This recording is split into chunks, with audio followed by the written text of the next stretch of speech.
हाँ भाई, राम राम, नमस्कार। अपने राजस्थान जीके में आज टॉपिक है राजस्थान में ऊर्जा। काफी इंपॉर्टेंट टॉपिक है। इससे संबंधित प्रत्येक कंपटीशन में एक दो प्रश्न निश्चित तौर पर पूछते हैं। राजस्थान में ऊर्जा, सबसे पहले देखो, विश्व में ऊर्जा संरक्षण दिवस कब मनाया जाता है? 24 दिसंबर को। ऊर्जा संरक्षण दिवस कब मनाया जाता है विश्व में? 14 दिसंबर को। ठीक है। अब देखो, विद्युत ऊर्जा भारत के संविधान में और किस सूची में शामिल है? समवर्ती सूची में शामिल है विद्युत ऊर्जा। अब इसके बाद में ऊर्जा के साधन कितने प्रकार के होते हैं? दो प्रकार के। एक तो परंपरागत ऊर्जा के स्रोत, इनको अनवीकरणीय ऊर्जा के स्रोत भी कहते हैं। परंपरागत ऊर्जा के स्रोत वो होते हैं जो एक बार उपयोग में लेने के बाद और दोबारा जिनको उपयोग में नहीं लिया जा सकता, वो परंपरागत ऊर्जा के स्रोत होते हैं। दूसरे, इनके विपरीत गैर परंपरागत ऊर्जा के स्रोत, इनको नवीकरणीय ऊर्जा के स्रोत भी कह सकते हैं। यानी इनका नवीनीकरण किया जा सकता है, इनसे दोबारा भी ऊर्जा प्राप्त की जा सकती है। देखो, सबसे पहले तो ये पूछते हैं, निम्नलिखित में से कौन सा परंपरागत ऊर्जा का स्रोत नहीं है? तो जल विद्युत ऊर्जा, कोयला तापीय ऊर्जा, गैसीय तापीय ऊर्जा।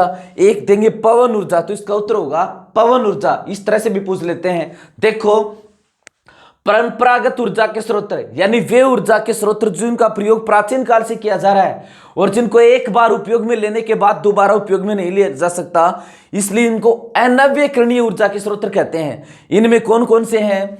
जल विद्युत ऊर्जा, कोयला तापीय ऊर्जा, गैसीय ऊर्जा, आणविक ऊर्जा या परमाणु ऊर्जा भी इसको कह सकते हैं, पेट्रोलियम।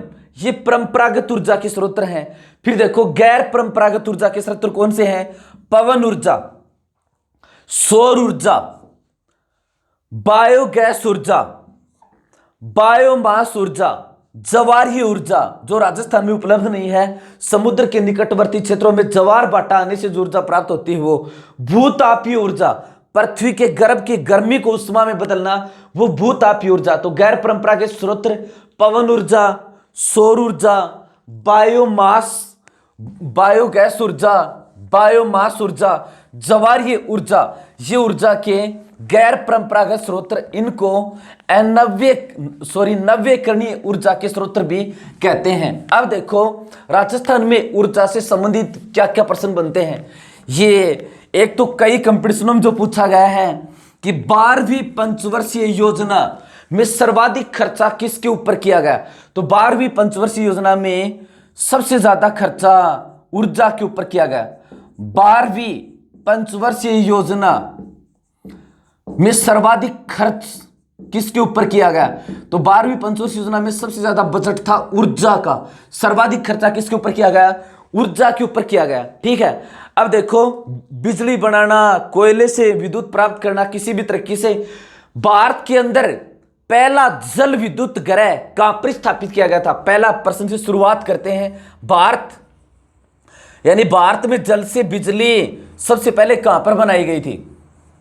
भारत का प्रथम जल विद्युत ग्रह, भारत का पहला जल विद्युत ग्रह, ये दार्जिलिंग जो पश्चिम बंगाल में है, दार्जिलिंग जो पश्चिम बंगाल में है, 1897 में भारत में सबसे पहले दार्जिलिंग के अंदर जल से विद्युत उत्पन्न करने का ग्रह स्थापित किया गया था। और जल से बिजली प्राप्त करना क्या कहलाता है? जल विद्युत ग्रह। तो भारत का प्रथम जल विद्युत ग्रह का प्रतिष्ठापित किया गया था दार्जिलिंग पश्चिम बंगाल में। इसके बाद में शिव समुद्रम जल विद्युत ग्रह या शिव समुद्रम पन विद्युत ग्रह, यह कर्नाटक में है। शिव समुद्रम पन विद्युत ग्रह, शिव समुद्रम पन विद्युत ग्रह यहां पर कर्नाटक में है। इसकी स्थापना 1902 में की गई थी। शिव समुद्रम पन विद्युत ग्रह यहां पर कर्नाटक में है। इसकी स्थापना 1902 में की गई थी। फिर से सुन लीजिए, भारत का प्रथम जल विद्युत ग्रह दार्जिलिंग पश्चिम बंगाल में कब स्थापित किया गया था? 1897 में स्थापित किया गया था। ठीक है, भारत आजाद हुआ 1947 को, 15 अगस्त 1947 को। तो 1948 के अंदर भारत विद्युत आपूर्ति अधिनियम पारित किया गया था। भारत विद्युत आपूर्ति अधिनियम कब पारित किया गया था? भारत विद्युत आपूर्ति अधिनियम पारित किया गया था 1948 को भारत सरकार के द्वारा। अपने राजस्थान के अंदर राजस्थान राज्य विद्युत मंडल, इसकी स्थापना कब की गई थी? राजस्थान राज्य विद्युत मंडल, राजस्थान राज्य विद्युत मंडल, इसकी स्थापना की गई थी 1957 में। राजस्थान सरकार द्वारा विद्युत की आपूर्ति करने का राजस्थान राज्य विद्युत मंडल की स्थापना 1957 को, और भारत विद्युत आपूर्ति अधिनियम पारित किया गया था 1948 के अंदर स्थापित किया गया था। ठीक है, फिर देखो, भारत सरकार के द्वारा राष्ट्रीय जल विद्युत ऊर्जा निगम, भारत सरकार द्वारा राष्ट्रीय जल विद्युत ऊर्जा निगम की स्थापना की गई थी 1975 में। यह भी विद्युत आपूर्ति से संबंधित है। राष्ट्रीय जल विद्युत ऊर्जा निगम की स्थापना भारत सरकार के द्वारा और कब की गई थी? 1975 के अंदर की गई थी। ठीक है, यह ऊर्जा से संबंधित पहले प्रमुख संस्थाओं का परिचय, इसके बाद में कौन सी परियोजना कहां पर है ये चलेंगी। अपने राजस्थान के अंदर ये रेडा एक संस्था है। अपने राजस्थान के अंदर रेडा एक संस्था है। इसका हिंदी में नाम क्या है? राजस्थान ऊर्जा विकास अभिकरण। राजस्थान ऊर्जा विकास अभिकरण, राजस्थान ऊर्जा विकास निगम या अभिकरण, इसका संक्षिप्त में नाम है रेडा। इसकी स्थापना की गई थी 21 जनवरी 1981 को। इसकी स्थापना कब की गई थी? 21 जनवरी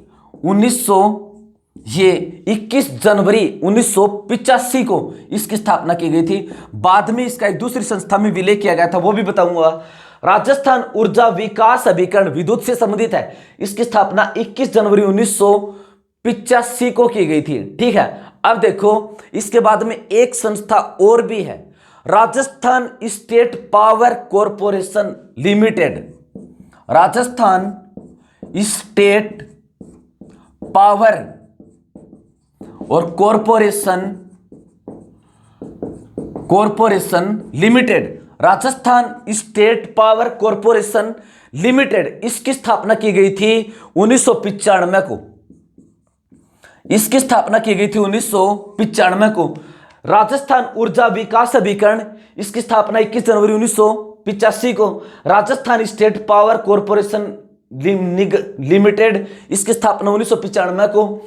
अब इन दोनों का विलय किया गया था अगस्त 2002 में और एक नई संस्था बनी थी। उस नई संस्था का नाम राजस्थान ऊर्जा विकास निगम, राजस्थान ऊर्जा विकास निगम, राजस्थान ऊर्जा विकास निगम, इसकी स्थापना हुई थी अगस्त 2002 में। और इसके अंदर क्या मिली थी? एक तो ये रेडा, राजस्थान ऊर्जा विकास अभिकरण, इसका अस्तित्व खत्म करके राजस्थान ऊर्जा विकास, इसका राजस्थान अक्षय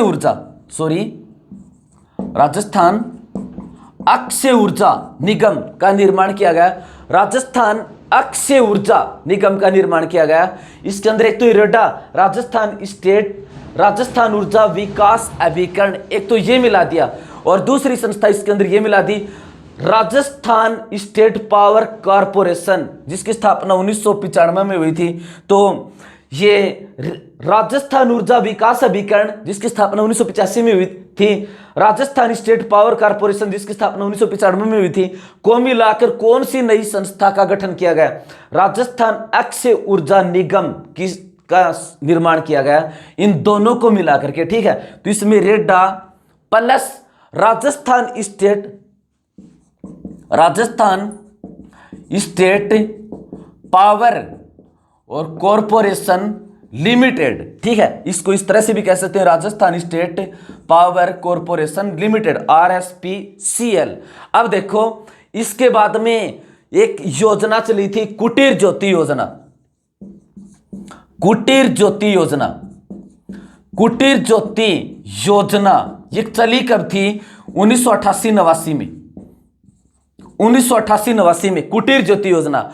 इसका अर्थ क्या है? इसका अर्थ देश में SC ST और OBC जो परिवार गरीबी रेखा से नीचे जीवन यापन करते हैं उनको एक विद्युत बल्ब की निःशुल्क सुविधा उपलब्ध करवाना।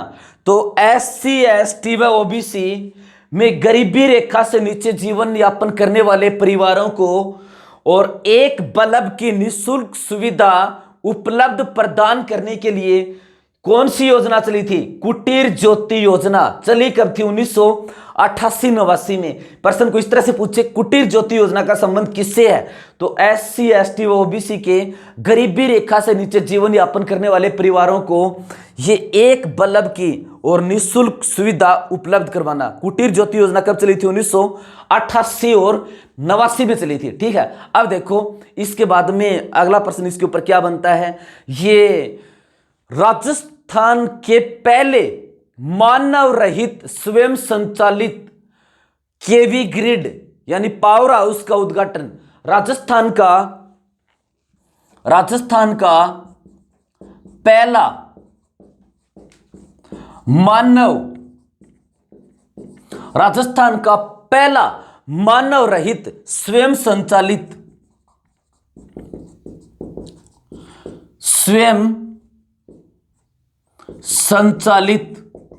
33/11 यानी 33,000 और 11,000 की लाइन का भी।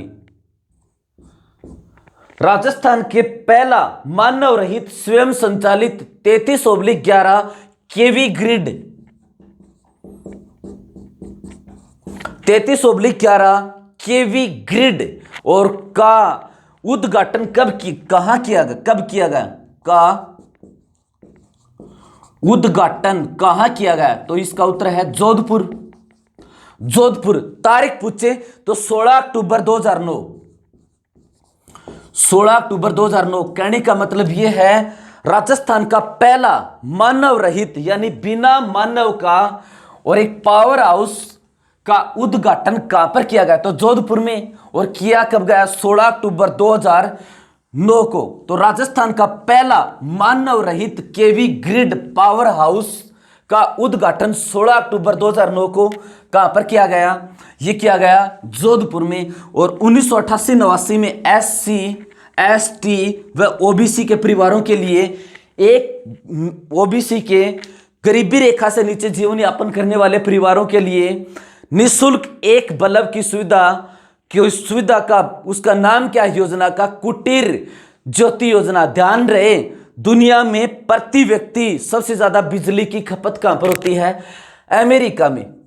दुनिया में प्रति व्यक्ति सबसे ज्यादा बिजली की खपत कहां पर होती है?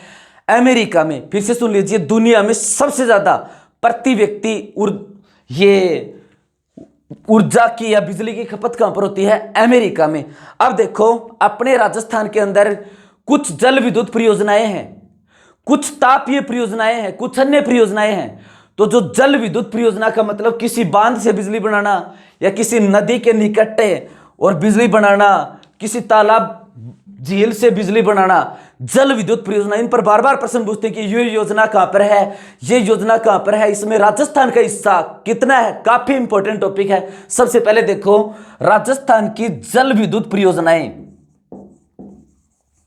राजस्थान की जल विद्युत परियोजना, राजस्थान की जल विद्युत परियोजना कौन कौन सी हैं? सबसे पहले नंबर 1 माही परियोजना। नंबर 1 माही परियोजना। माही परियोजना देखो ये माही नदी है दक्षिण राजस्थान में, मध्य प्रदेश में धार जिले की मेद झील से निकलती है। माही नदी राजस्थान में खांडू गांव बांसवाड़ा से प्रवेश करती है बांसवाड़ा प्रतापगढ़ की सीमा बनाती है ऊपर जाते समय, नीचे आते समय बांसवाड़ा डूंगरपुर की सीमा बनाती है।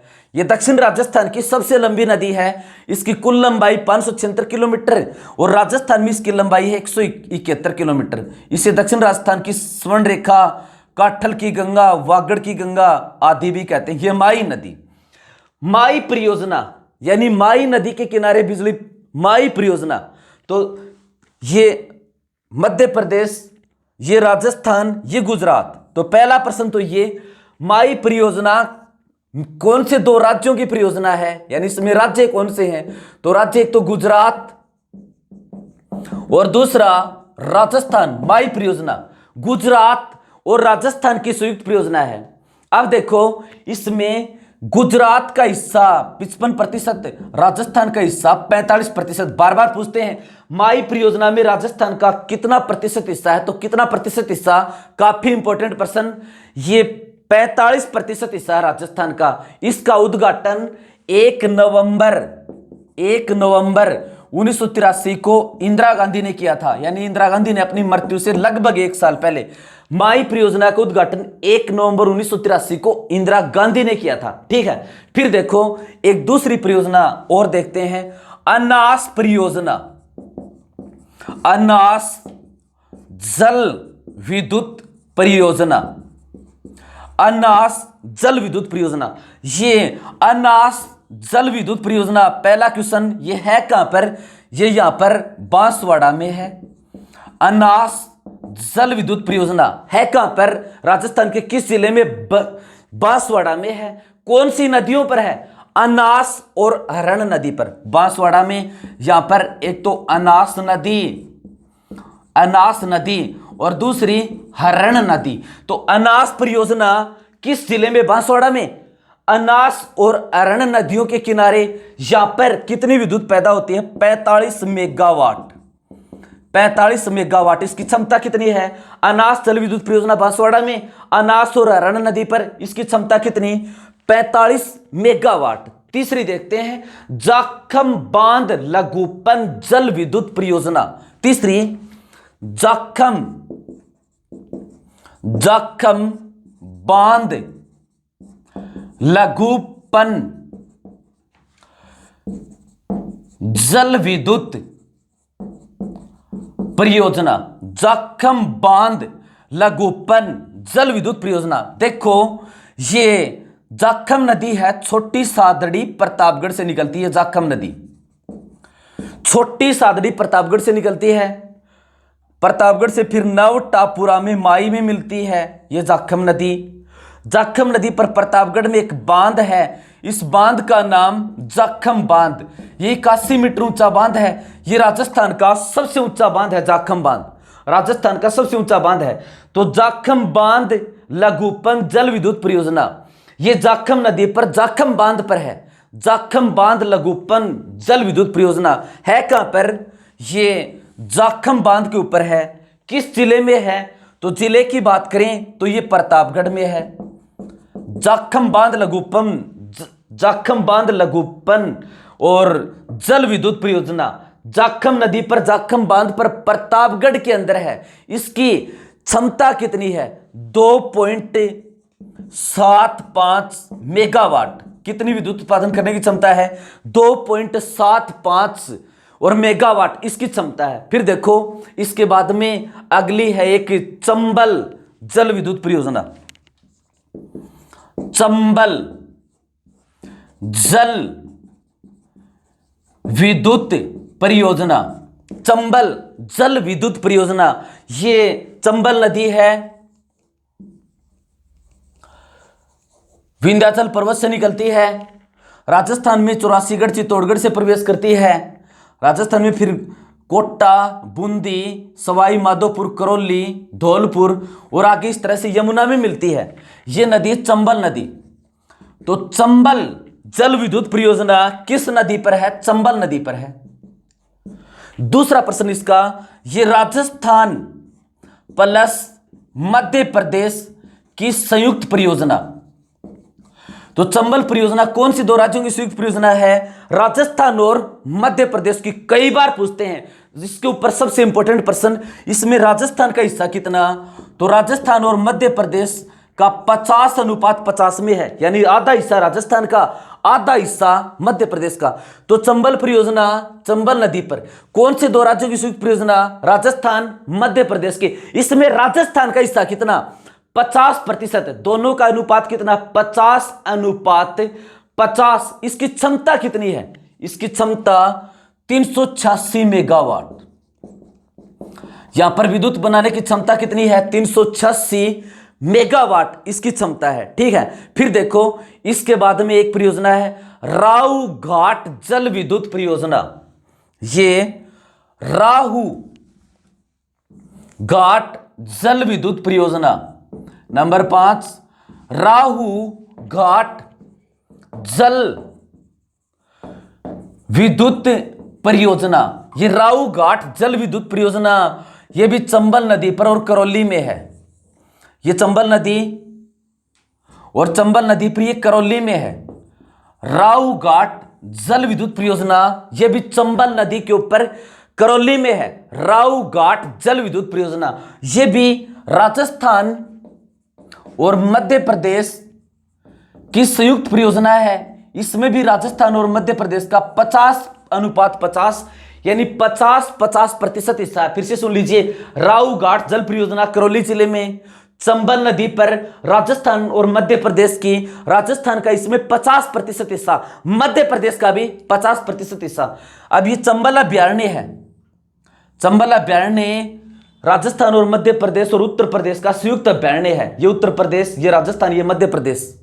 चंबल अभ्यारण्य में राजस्थान के 3 जिले आते हैं, सवाई माधोपुर, करौली और धौलपुर। और ये घड़ियाल के संरक्षण के लिए प्रसिद्ध है, घड़ियाल के संरक्षण के लिए प्रसिद्ध है। तो वर्तमान में ये राहु घाट जल विद्युत परियोजना जो चंबल नदी पर करौली जिले में है, घड़ियाल को नुकसान के कारण बंद है, घड़ियाल को नुकसान के कारण बंद है। लेकिन ये प्रश्न इस तरह से पूछे राहु घाट परियोजना कहां पर है, तो इसका उत्तर तो करौली होगा ही। कौन से 2 राज्यों की है, राजस्थान मध्य प्रदेश की। फिर देखो ये बाखड़ा नांगल जल विद्युत परियोजना, बाखड़ा नागल जल विद्युत परियोजना, बाखड़ा नागल जल विद्युत परियोजना। 6 नंबर, बाखड़ा नांगल जल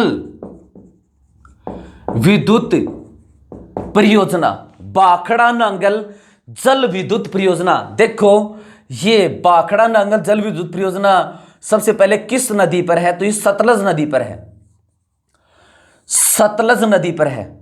सतलज, ये सिंधु नदी और सिंधु की सबसे बड़ी सहायक नदी चिनाब नदी, चिनाब की सबसे बड़ी सहायक नदी सतलज नदी। ठीक है, अब देखो सतलज नदी ये राक्षसताल झील तिब्बत से निकलती है। सतलज राजस्थान में, भारत में प्रवेश करती है हिमाचल प्रदेश से, हिमाचल प्रदेश से फिर पंजाब, और पंजाब से फिर ये पाकिस्तान में मिलती है चिनाब के अंदर, यहां पर चिनाब में मिलती है। ठीक है, तो देखो इसके ऊपर बाखड़ा नागल बांध है पंजाब में, बाखड़ा नागल जल विद्युत परियोजना, इसके ऊपर बाखड़ा नागल बांध है पंजाब में। तो बाखड़ा नागल परियोजना किस नदी पर है, सतलज नदी पर है। बाखड़ा नागल परियोजना सतलज नदी पर है। पंडित जवाहरलाल नेहरू ने इस बांध को चमत्कारी विराट वस्तु कहा और बांधों को उन्होंने आधुनिक भारत के मंदिर कहा। बहुउद्देश्य परियोजनाओं को और बांधों को पंडित जवाहरलाल नेहरू ने आधुनिक भारत के मंदिर कहा। और ये बाखड़ा नागल जो बांध है इसको पंडित जवाहरलाल नेहरू ने चमत्कारी विराट वस्तु कहा। अब देखो अपने राजस्थान में से संबंधित प्रश्न क्या बनता है।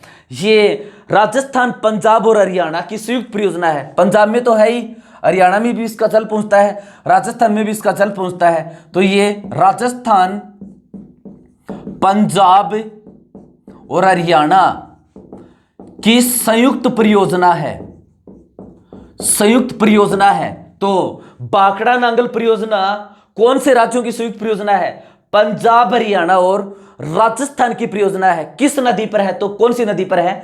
सतलज नदी के ऊपर है। ठीक है, अब देखो इसके बाद में अगली जल विद्युत परियोजना महत्वपूर्ण कौन सी है? व्यास परियोजना। ये व्यास परियोजना 7 नंबर, व्यास परियोजना। व्यास परियोजना देखो, ये व्यास सतलज नदी, सतलज नदी और सतलज में ही व्यास कुंड हिमाचल प्रदेश से एक नदी निकलती है। व्यास कुंड से एक नदी निकलती है, उसको व्यास नदी कहते हैं। तो व्यास कुंड हिमाचल प्रदेश से एक नदी निकलती है, उसको व्यास नदी कहते हैं।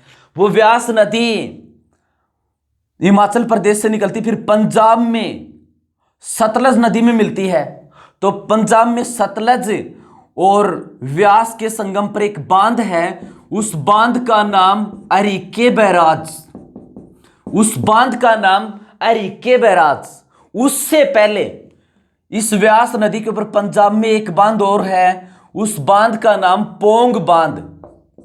पोंग बांध। तो ये पोंग बांध व्यास नदी पर इससे पहले आ लिया। ठीक है, अब देखो इसके बाद में इसके ऊपर प्रश्न यहां पर इसके ऊपर क्या बनता है? व्यास नदी परियोजना के ऊपर जो पोंग बांध है पंजाब में, वहां से जल का विभाजन होता है, तो उसको व्यास परियोजना कहते हैं। व्यास परियोजना व्यास नदी पर पंजाब में है। अब ये कौन से राज्यों की परियोजना है? ये भी पंजाब की तो है ही है। इसके बाद में पंजाब के बाद में ये हरियाणा को जल पहुंचता है, हरियाणा के बाद में राजस्थान को जल पहुंचता है। तो राजस्थान का इसमें 20% हिस्सा है। तो व्यास परियोजना पंजाब, हरियाणा और राजस्थान की संयुक्त परियोजना है। तो व्यास परियोजना कौन से राज्यों की संयुक्त परियोजना है? पंजाब, हरियाणा और राजस्थान की संयुक्त परियोजना है। प्रश्न यहां से यह बना, इसमें राजस्थान का कितना हिस्सा? तो राजस्थान का इसमें 20% जल पहुंचता है। ठीक है, इस तरह से ये बांकड़ा नागल परियोजना, ये भी राजस्थान, पंजाब, हरियाणा की संयुक्त परियोजना है। व्यास परियोजना व्यास नदी के पोंग बांध से पंजाब, हरियाणा, राजस्थान को इसका 20% हिस्सा पहुंचता है। ध्यान रहे, भारत की पहली बहुउद्देश्य परियोजना तो थी ये दामोदर नदी पर दामोदर घाटी बहुउद्देश्य परियोजना। भारत की प्रथम बहुउद्देश्य परियोजना दामोदर नदी पर दामोदर घाटी बहुउद्देश्य परियोजना पश्चिम बंगाल में। और ये भारत की जो सबसे बड़ी जल विद्युत परियोजना है उसका नाम है नाथपा जाकरी जल विद्युत परियोजना। नाथपा जाकरी जल विद्युत परियोजना जो हिमाचल प्रदेश में है, और हिमाचल प्रदेश में किस नदी पर है? सतलज नदी पर है। हिमाचल प्रदेश में ये सतलज नदी निकल कर आई, सतलज नदी निकल कर आई चीन से, हिमाचल प्रदेश में प्रवेश किया। हिमाचल प्रदेश में प्रवेश किया तो यहां पर एक जगह पड़ती है नाथपा जाकरी। नाथपा जाकरी, नाथपा जाकरी में एक नाथपा जाकरी बांध है जिससे बिजली बनाई जाती है। तो जिस बांध से बिजली बनाई जाती है उसको जल विद्युत परियोजना कहते हैं। ये भारत की सबसे बड़ी जल विद्युत परियोजना है। कौन सी? नाथपा जाकरी जल विद्युत परियोजना। कहां पर है? हिमाचल प्रदेश में। और किस नदी पर है? सतलज नदी के ऊपर नाथपा जाकरी जल विद्युत परियोजना। ठीक है, और भारत की प्रथम बहुउद्देश्य परियोजना दामोदर घाटी बहुउद्देश्य परियोजना। यहां पर दामोदर, ये दामोदर नदी है पश्चिम बंगाल में, इसके ऊपर है दामोदर घाटी जल विद्युत परियोजना। दामोदर घाटी जल विद्युत परियोजना। ठीक है, अपने राजस्थान के जिलों को और 3 विद्युत मंडलों में बांटा गया है। राजस्थान में 3 विद्युत मंडल हैं। 3 विद्युत मंडल, एक तो जयपुर विद्युत मंडल, दूसरा अजमेर विद्युत मंडल, तीसरा जोधपुर विद्युत मंडल। कुछ जिले जयपुर विद्युत मंडल के नीचे आते हैं, कुछ अजमेर के नीचे आते हैं, कुछ जोधपुर के नीचे आते हैं राजस्थान के अंदर। अब देखो ये इस तरह से राजस्थान की प्रमुख प्रमुख जल विद्युत परियोजनाएं होगी। अगले पीरियड में तापीय विद्युत परियोजना। धन्यवाद।